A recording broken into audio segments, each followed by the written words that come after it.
जय जगन्नाथ बंधु।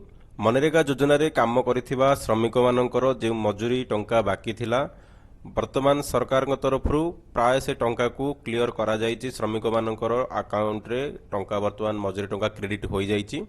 तो आपण मानकर कमेंट आसुछि जे मटेरियल टंका केबे आसीबो। ओएच पेमेंट प्राय तो क्लियर हो जाइछि आ कम दिन रो टंका बाकी रहिछि। मटेरियल टंका केबे आसीबो तारि उपरे आजिर भिडियो रे हम आलोचना करिबा।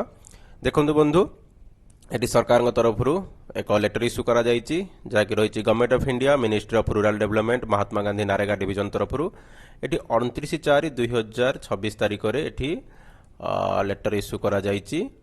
जेमिति कि देखि पारुथिबे सब्जेक्ट रही Mahatma Gandhi national rural employment guarantee act on account payment of first instalment of first range of central assistant towards material component for financial year 2026-27 to the state government of Odisha.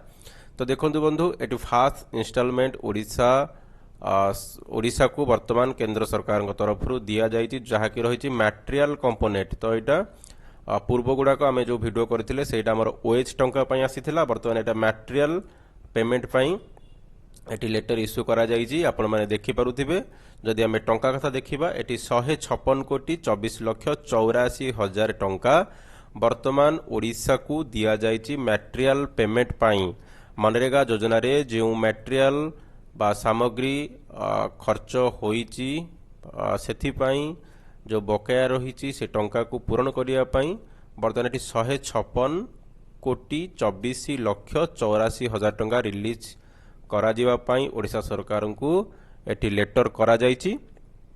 किंतु एटा पेमेंट वर्तमान जदि आम कहिबा ए मटेरियल टंका केबे payment हबो तो निश्चित भाव में यहाँ वर्तमान ऑर्डर दि जाइछि। तो आम देखिबा जे ओडिशा सरकार तरफ ए मटेरियल पेमेंट को केबे रिलीज करिया पाई निर्देश दिया जाउछि। तो यहाँ केंद्र सरकार तरफ वर्तमान ओडिशा को 156 कोटी दिया जाइछि। तो आम किछि दिन वेट करिबा एवं एठी आम देखि पारुथिबा जहाँ भी पेंडिंग पूर्व करेंट ईयर को छाड़ी आमर जो पेंडिंग मटेरियल पेमेंट रही ताको प्रथमे क्लियर करिया एठी निर्देश दिया जाइछि। जोटा कि आमर 2024-25 है 2023-24 है पुराना कामर जो बकाया रही ताको प्रथमे एठी क्लियर करा जिवो, तापरे करेंट